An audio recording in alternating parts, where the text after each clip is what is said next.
تو یہ جو اسکولوں کو اپنے سر سے اٹھا کر پھینکنے والی بات ہے، اس میں کیا کیا عمل چلتا ہے ہم سب جانتے ہیں. اس میں جو کک بیکس چلتی ہیں، جس میں بیوروکریسی مزے کرتی ہے، اس میں جو ہے وہ حکومتیں اپنی جان چھڑاتی ہیں، یہ نہیں چلے گا. آپ سے میں پوچھنا چاہتا ہوں کہ آپ اساتذہ بھی آپ کے یہاں پر موجود ہیں، مجھے پتا چلا ہے. ہم ایک بڑی تحریک یہ لے کر چلنا چاہتے ہیں کہ اس پورے عمل سے حکومت کو روکیں. آپ لوگ اس کے لیے تیار ہیں؟ اسی طرح سے ہمارے وہ محکمے جن کو پہلے یہ خراب کرتے ہیں، یعنی اور پھر اس کے بعد انہیں ایسے پیش کرتے ہیں قوم کے سامنے کہ ان محکموں سے تو ہمیں بہت نقصان ہو رہا ہے، پی آئی اے سے نقصان ہو رہا ہے، ہمیں اسٹیل مل سے نقصان ہو رہا ہے.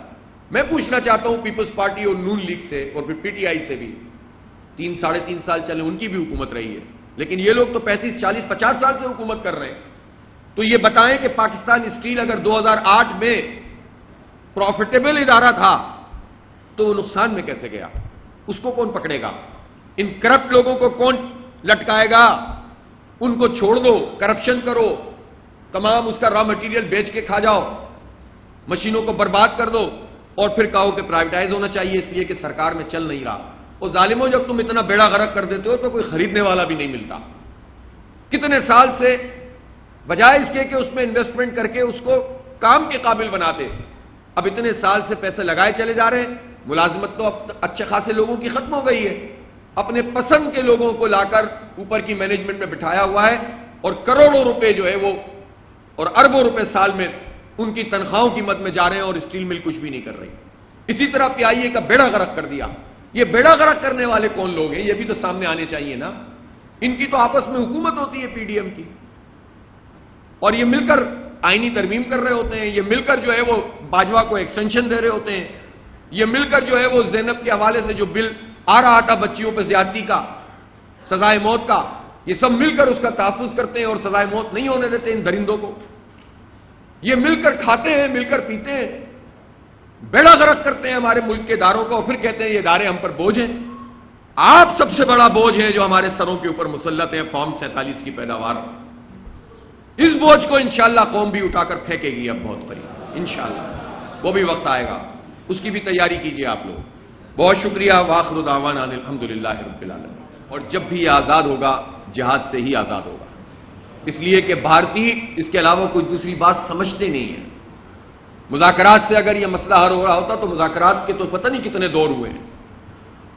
اور پھر خود ہمارے یہاں سے اگر یہ سوال پیدا ہوتا ہے، میں اس موقع پر کہ جب پوری قوم کشمیریوں کے ساتھ اظہار یکجہتی کر کے یوم سیاہ منا رہی ہے، ہم پاکستان کے اندرونی معاملات کو کشمیر کے حوالے سے زیادہ نہیں اجاگر کرنا چاہتے، لیکن یہ ضرور کہنا چاہتے ہیں کہ اگر پاکستان میں ایسے لوگ، ایسی پارٹیاں موجود ہیں جو کشمیریوں کی قربانی کو ایک طرف رکھ کے مودی سے دوستی کی باتیں کرتے ہیں تو پاکستانی قوم انہیں نشان عبرت بنا دے گی انشاءاللہ تعالی.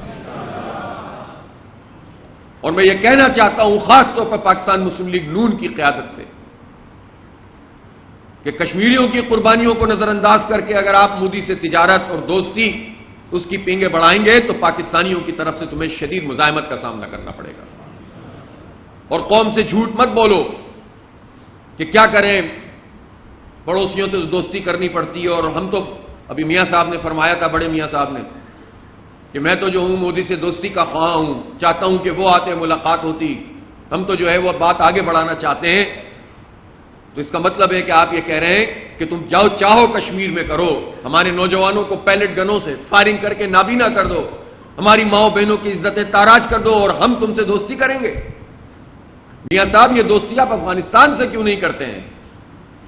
جو برادر اسلامی ملک ہے، اگر کوئی غلط فہمیاں ہیں یا کچھ اقدامات ایسے دونوں طرف سے ہو رہے ہیں، اور اگر ان کی حکومت کی غلطیں بھی ہیں تو بیٹھ کر بات کیجئے. آپ اپنی حکومت سے، اپنے چھوٹے بھائی سے کیوں نہیں کہتے یہ بات کہ اس مسئلے کو ریزالو کریں؟ آپ تو سب کچھ حاصل کر رہے ہیں اسٹیبلشمنٹ سے بھی، ساری مرضی کے قوانین ان کی اسٹیبلشمنٹ اور حکومت مل کر طے کر رہی ہے، عدلیہ پہ کس طرح قبضہ کرنا ہے، سارے کام چل رہے ہیں. لیکن جو کام کرنے کا ہے کہ اپنے اس پورے خطے کو ہم محفوظ کریں، افغانستان کے ساتھ بامانی باوقار مذاکرات کر کے مسائل کو ریزالو کریں، دہشت گردی سے نجات پائیں، اور اپنی توجہ مشرقی بارڈر پہ لگائیں، کشمیریوں کی آزادی کو فوکس کریں، تو آپ بجائے اس کے کہ افغانستان سے معاملات کو طے کریں وہاں خراب کریں، اور بھارت سے دوستی کی بات کریں، یہ خارجہ پالیسی کسی صورت میں قبول نہیں کی جا سکتی۔ لہذا ہم نہ کسی سے غیر ضروری طور پر لڑنا چاہتے ہیں، نہ بھڑنا چاہتے ہیں، نہ جنگ چاہتے ہیں، لیکن ہم یہ واضح کرنا چاہتے ہیں کہ کشمیریوں کے خون کا سودا کسی کو نہیں کرنے دیں گے۔ اور یہ بات اب حکومت کی بھی اور پاک افواج کی بھی ذمہ داری ہے کہ وہ ساری خبریں جو جنرل باجوہ کے زمانے کی چل رہی ہیں کہ جس میں یہ کہا گیا کہ باجوہ صاحب نے کوئی بیک ڈور ڈپلومیسی کر کے کشمیر کا سودا کر لیا، اور جو اسپیشل اسٹیٹس ختم کیا گیا تھا اس میں پاکستان کی اسٹیبلشمنٹ اور پاکستان کی حکومت شامل تھی، ظاہر اس وقت عمران خان صاحب کی حکومت تھی، تو یہ پاکستان تحریک انصاف کی بھی ذمہ داری ہے کہ وہ اپنی وضاحت کرے پوری طرح، اور یہ پاک فوج کی بھی ذمہ داری ہے کہ قوم کے سامنے حقائق لے کر آئیں۔ یہ جو کنفیوژن پھیلتا ہے اس کے نتیجے میں معاملات خراب ہوتے ہیں، بھارت طاقتور ہوتا ہے، پاکستان کمزور ہوتا ہے۔ ہم سے یہ کہا جاتا ہے کہ کشمیر کا مسئلہ ہم اس لیے زیادہ اجاگر نہیں کر سکتے کہ ہماری معیشت بہت خراب ہے۔ تو بھائی معیشت آپ ہماری جب پاکستان بنا تھا تو اس وقت کیا تھی؟ ہمارے پاس تو کچھ بھی نہیں تھا، اس وقت بھی تو ہم نے ڈٹ کر مقابلہ کیا اور اس کے نتیجے میں ہمیں عزت ملی۔ اور یہ معیشت خراب کس نے کی؟ پاکستان میں فوجی جنرلوں کی حکومت رہی ہے یا ان کی نرسری میں پروان چڑھنے والے نام نہاد سیاستدانوں کی؟ تو اگر معیشت خراب کی ہے تو انہی لوگوں نے کی ہے، انہی کے جونیئر پارٹنر بڑے بڑے جاگیردار وڈیرے ہیں، انہی کے جونیئر پارٹنر جو ہے وہ سسٹم کو چلانے والے وہ چند لوگ ہیں کہ جنہوں نے پورے نظام پر قبضہ کیا ہوا ہے۔ انہوں نے ہی ہمیں تعلیم سے محروم کیا، ہمارے بچوں کو 2,62,00,000 بچے آؤٹ آف اسکول ہیں جنہیں اسکول میں ہونا چاہیے اس عمر میں۔ انہوں نے ہی ہمیں سائنس اور ٹیکنالوجی سے محروم کیا ہے، انہوں نے ہی ہمیں دنیا کے تقاضوں سے ہم آہنگ نہیں ہونے دیا۔ دنیا کہاں جا رہی ہے؟ آرٹیفیشل انٹیلیجنس میں کہاں پہنچ رہی ہے؟ کیا وقت کے تقاضے ہیں؟ یہاں پر بنیادی تعلیم مہنگی، اور اس کے ساتھ ساتھ اگر کوئی آئی ٹی کی ایجوکیشن حاصل کرنا چاہتا ہے تو سرکار میں بھی مہنگی ہے، وہ پرائیویٹ سیکٹر میں تو غریب لوگ کہاں سے اور مڈل کلاس لوگ کہاں سے پڑھائیں اپنے بچوں کو؟ تعلیم سے یہ محروم کرتے ہیں، آئی پی پیز کے چنگل میں ہمیں یہ ڈالتے ہیں۔ ہزاروں ارب روپے پاکستانی قوم وہ ادا کرتی ہے جو بجلی بنتی نہیں ہے۔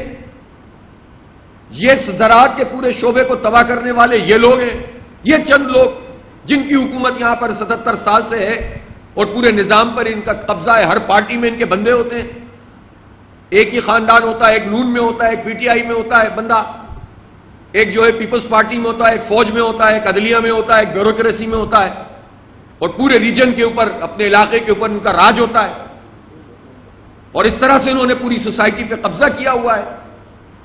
تو معیشت کس نے خراب کی ہے؟ جس 40 سال سے مسلم لیگ نواز کی حکومت ہے پنجاب پہ اور پاکستان میں، آگے پیچھے کر کے کرتے رہتے ہیں، ان 40 سال میں آپ نے کیوں معیشت خراب کر کے دی ہے ہمیں؟ نہ یہ غلط قسم کے اعداد و شمار ہمیں بتاتے رہتے ہیں۔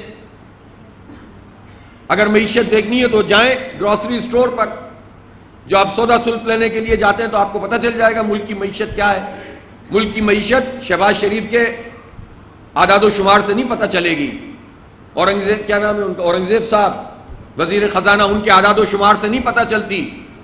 ملک کی معیشت اور مہنگائی کا حال کریانہ اسٹور پہ پتہ چلتا ہے۔